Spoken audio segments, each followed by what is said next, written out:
Hello, good morning সবাইকে। আশা করি সবার সকালটা খুব সুন্দরভাবে শুরু হয়েছে। একটা মিষ্টি হালকা শীতের সকাল। আ খুব বেশি ঠান্ডাটা পড়েনি।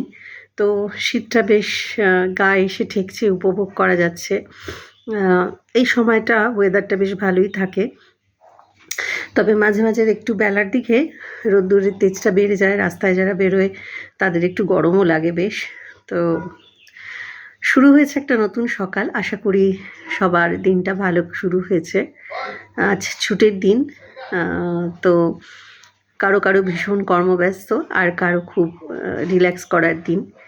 যার যেমন যেভাবে চলে। তো এই কথাটা ভাবতে গিয়েই সকালবেলা একটা কথা মনে হলো যে, যাদের ধরো ভীষণ কর্মব্যস্ত থাকে, যারা রবিবারটা একদমই ছুটি পায় না, তারা অনেক সময় মনে দুঃখ হয় তাদের যে, ধুর আমার তো ছুটি বলে কিছু নেই বলে তারা মানে একটা বিরক্তি কাজ করে। তাদের জন্য একটা কথা মনে হলো যে, দেখো সবটাই স্ক্রিপ্টেড, সবটাই ঠিক হয়ে আছে। তোমার আমার হাতে কিছুই নেই। আমার ভাগে যতটুকু আছে ততটুকুই আমি পাবো। তার এক কানাকড়ি বেশিও পাবো না, এক কানাকড়ি কমও পাবো না। তাই খুব বেশি এগুলো নিয়ে মাথা ঘামিয়ে লাভ নেই। জীবনটা যেমন চলছে সেটাকে মেনে নিতে যত সহজে পারবো ততই চলার পথটা সুগম হবে।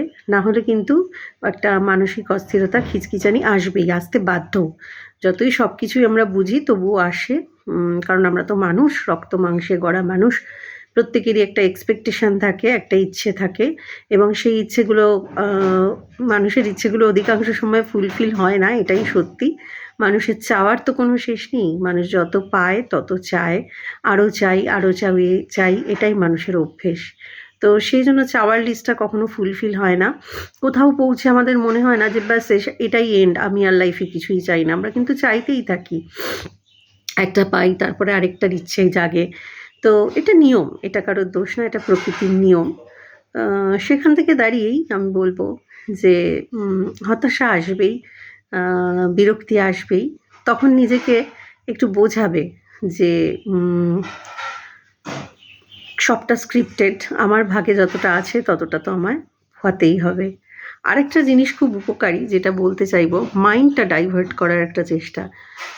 ১ নম্বর হচ্ছে, প্রথমে যদি প্রচণ্ড সাডেন প্রচণ্ড একটা নেগেটিভ প্রচণ্ড চিন্তা হচ্ছে বা ওভার থিঙ্কিং হচ্ছে সাডেনলি, তখন একটা কাজ করা যেতে পারে। সেটা হচ্ছে হাতে একটা ওই রাবার ব্যান্ড গার্ডার পেঁচিয়ে স্যাট করে একটা টেনে ছেড়ে দাও রিস্টে। দেখো মাইন্ডটা তোমার সঙ্গে সঙ্গে ডাইভার্ট হয়ে যাবে, ওই ওভার থিঙ্কিংটা কমে যাবে। আরেকটা হতে পারে যে,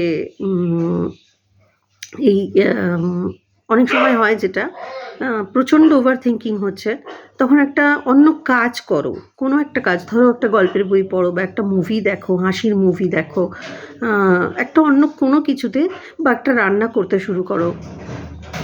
মাইন্ডটাকে ডাইভার্ট করাও। যদিও রান্না করার সময় আমাদের মাইন্ড খুব একটা ডাইভার্ট হয় না।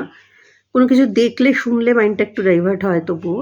তো যেভাবেই হোক মাইন্ডটাকে যদি একটু ডাইভার্ট করে দিতে পারি আমরা, তো তখন না এই ওভার থিঙ্কিংয়ের প্রবলেমটা আজকাল সবার, তো কম বেশি সবার।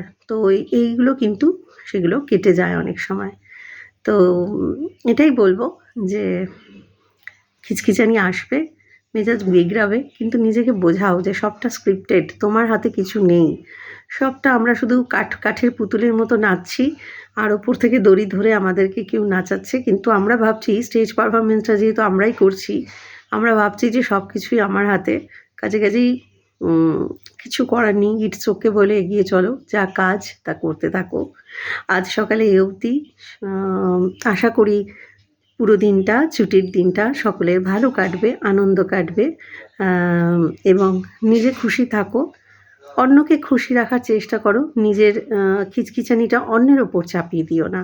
চেষ্টা করো যে যদি মেজাজটা ঠিক না থাকে, একটু নীরব থাকার, একটু নিজের সাথে থাকার। ওম শান্তি। জয় শ্রীকৃষ্ণ। রাধে রাধে।